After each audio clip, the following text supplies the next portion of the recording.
What it actually feels like to be trapped inside a burning castle with no way out? Most people imagine samurai as heroes who always fought with honor. They picture clean robes and epic sword fights. But the year is 1570, and the truth is much darker. This was the Sengoku Jidai, a time of total war in Japan. In this era, honor was a luxury that few could afford. If you were stuck in a siege, you weren't waiting for a fair duel. You were waiting for a miracle while you slowly starved to death. Today, we are stripping away the Hollywood myths. We are going to look at the mud, the hunger, and the cold-blooded choices made by these warriors. The walls of a castle were not just for protection. They often became a cage. Outside, thousands of enemies are waiting.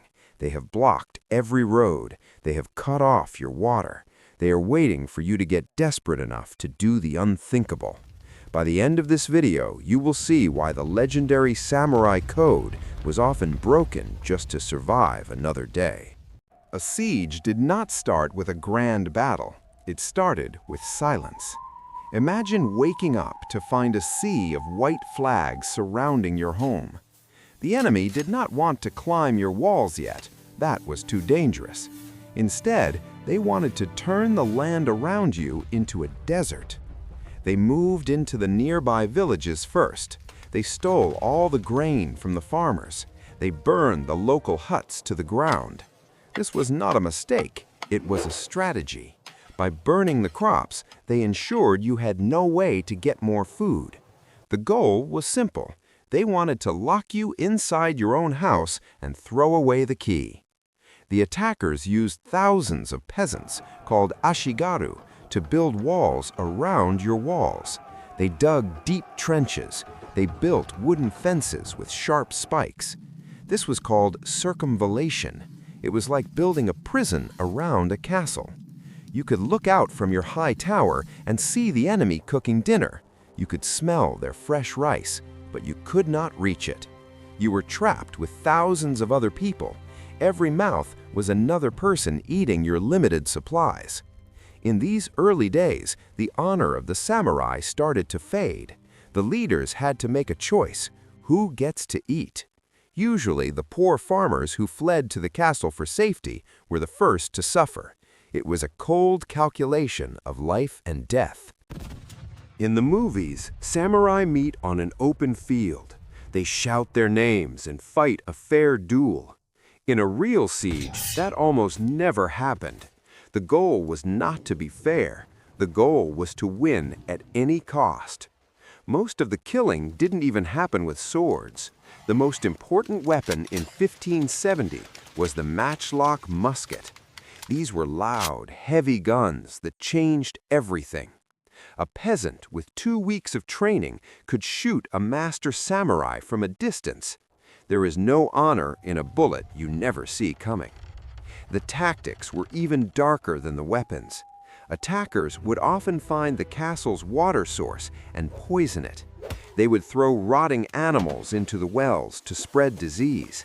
They also used psychological torture. Sometimes the attackers would capture a messenger and cut off his head, putting it on a long pole for the defenders to see. They wanted the defenders to feel hopeless. They wanted them to see the faces of their dead friends every single morning. Night raids were another common tactic. Small groups would sneak over the walls in the dark to set fire to food storage. If you were a defender, you could never sleep. The enemy was a shadow, a flame, or a poisoned well. This was not a game of skill. It was a game of dirty tricks. After a few weeks, the castle stopped looking like a fortress and started looking like a graveyard. Hunger is a slow and painful way to die. First, the rice ran out. The soldiers began to eat their horses. These were expensive animals, but you cannot ride a horse if you are too weak to stand. When the horses were gone, people became desperate. They started to chew on the leather from their armor. They dug up grass and ate the roots. Some stories even claim that people ate the walls of the castle. Many buildings were made with a type of straw or vegetable fiber inside the mud. The defenders would pick the walls apart just to find something to swallow. Disease was the next silent killer. Imagine thousands of people living in a small space with no way to clean anything. There were no toilets and no fresh water. Soon everyone was sick. Dysentery and fever spread like wildfire through the crowded rooms. A samurai might be a master of the sword, but a sword cannot stop a virus. Many of the greatest warriors died shaking on a straw mat, not on the battlefield. The smell inside the castle became unbearable. It was the smell of rot and waste. It took away your will to fight. It made the idea of surrender start to look like a gift. This is where the myth of loyalty finally breaks. People think samurai would always die for their lord. In reality, many samurai were like businessmen. If their company was failing, they looked for a new job. In the middle of the night, soldiers would sneak out of the castle. They would go to the enemy camp and offer to switch sides. They would trade secrets about the castle's weak spots for a hot meal. The lords grew paranoid, executing their own men just because they looked suspicious. The honor was gone. Everyone was just a hungry animal trying to stay alive. When the food ran out and the walls started to crumble, the waiting finally ended. The attackers knew the defenders were too weak to hold their spears. This was the moment for the final storm. It was not a heroic scene, it was a chaotic massacre. The attackers used ladders to swarm the walls from all sides at once. The exhausted defenders tried to fight back, but they were dizzy from hunger. Their hands shook as they held their weapons. This is when the most famous samurai tradition happened, seppuku. In a siege, it was often a forced choice. A lord might agree to take his own life if the enemy promised to let his family live. It wasn't a peaceful ceremony. It was a bloody, rushed event happening while the castle burned around them. The end of the battle was the most brutal part of all. Once the gates were broken, the rules of war disappeared. Winning soldiers hunted through the burning castle for loot, taking anything of value, including people.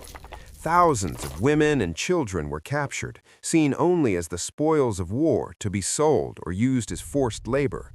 The noble samurai victory usually ended with a smoldering pile of ash and a long line of prisoners. So why do we remember them as symbols of honor? Because during the peaceful Edo period, writers added a coat of gold paint to this bloody history.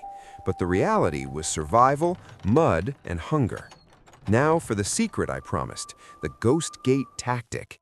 An attacking general would leave one gate unguarded, making it look like a path to freedom.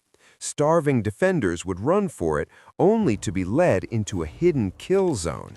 It was a cold lie that cost thousands of lives. History is not a movie, it is a story of humans pushed to their limit.